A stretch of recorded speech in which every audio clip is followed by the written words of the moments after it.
Looking to add some greenery and life to your aquarium? If so, Java moss might be exactly what you're looking for. Whether you're just starting out in the world of aquariums or you've been in the hobby for years, Java moss is a fantastic choice. It's hardy, easy to care for, and offers a lot of versatility. This simple plant can completely transform your tank into a vibrant, thriving aquatic ecosystem. Let's take a look at our complete guide on how to care for Java moss.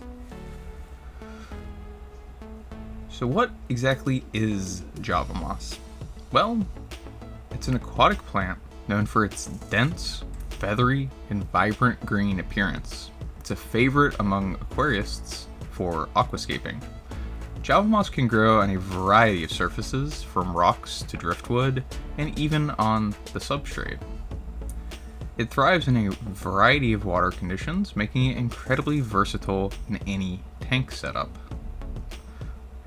So why should you choose Java moss for your aquarium? Let's go over a few of the reasons. First, it's incredibly beginner friendly. If you're new to aquarium plants, Java moss is an excellent choice, as it requires minimal care to thrive.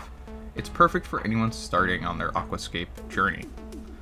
Not only does Java moss enhance the aesthetics of your tank with its lush green foliage, but it also provides more practical benefits. It creates a natural, serene look in your aquarium, bringing a sense of tranquility to the space. It can also be used to create beautiful aquascapes or simply add a bit of greenery to a basic tank setup. Java moss is also fish friendly. It provides much needed hiding spots for shy or territorial fish. It can also serve as a breeding ground for shrimp and fish, offering a safe space for fry to hide from predators. And one of its best qualities is it can help maintain excellent water quality. It does this by absorbing the excess nitrates and other impurities from the water column, acting as a natural filter and keeping your tank cleaner. Planting Java moss is easy, and there are several ways you can do it. You can attach it to rocks, driftwood, or decorations in your tank using fishing line, thread, or any other device you can attach it to another object with. Over time, the moss will naturally anchor itself to the surface. If you prefer a more laid back look, you can let the moss float freely in the water, where it will spread out and create a soft cloud-like appearance.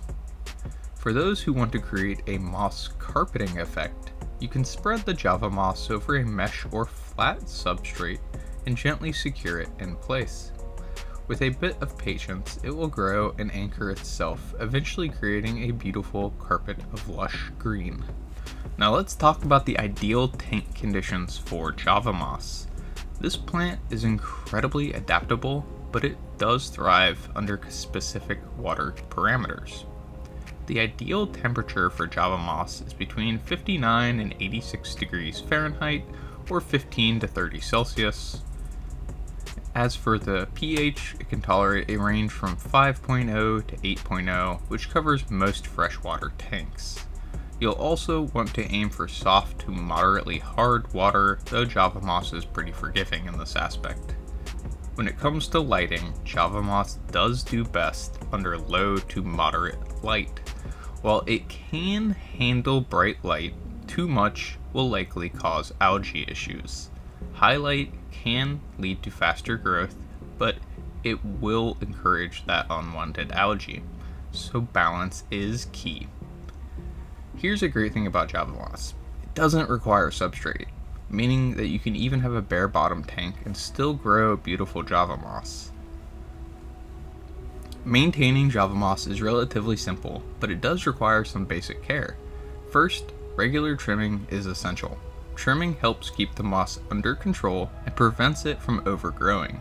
You can use sharp, aquarium-safe scissors to trim it, and doing this regularly will ensure it looks neat and doesn't cover your entire tank. If you let the moss grow too much, it can block light to other plants and even create a messy look. Another important maintenance task is cleaning. Every so often, you should rinse your Java moss in tank water. Never tap water, because tap water will likely contain chlorine or other chemicals that will harm your plants. Rinsing it will help remove any debris, fish waste, or detritus that can build up. It's also a good idea to clean the surrounding decorations or rocks where the moss is attached. Now let's talk about fertilizing. While Java moss doesn't need heavy fertilizing, it can benefit from occasional nutrients to encourage healthy growth. If your tank water is low in nutrients, consider adding a liquid aquarium fertilizer every few weeks. Use one that's designed for low-tech setups and make sure it has micronutrients that Java moss can absorb.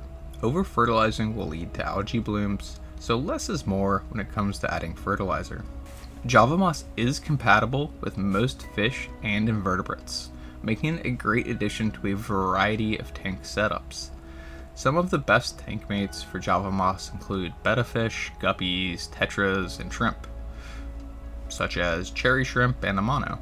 Snails also get along well with Java moss, helping it to keep clean by grazing on any algae. If you're setting up a breeding tank, Java moss is especially beneficial as it provides plenty of hiding spots for fry and shrimp, giving them a safe space to grow without being eaten by adult fish or other predators. The benefits of Java moss in your aquarium go beyond just looks. It's an all-around great plant that enhances your tank's ecosystem. It improves water quality by absorbing excess nutrients, like nitrates, which help keep the water cleaner and healthier for your fish. It also provides shelter and breeding grounds, making your aquarium a more balanced environment. Best of all, it's low maintenance. You don't need to worry about constant care or complicated requirements. Let's tackle some frequently asked questions about Java moss. First up, can Java moss survive without CO2? Absolutely it can. Java moss doesn't need CO2 injection to thrive. It can grow perfectly well in standard aquariums without any CO2 supplementation. How fast does Java moss grow? The growth rate depends on the light and nutrients in your tank. Typically, Java moss has a slow to moderate growth rate. If you provide the right conditions, you'll see it grow over time, but it's not something that requires constant pruning or excessive care. Can Java moss grow in brackish water? While Java moss can tolerate mild brackish conditions, it thrives best in fresh water.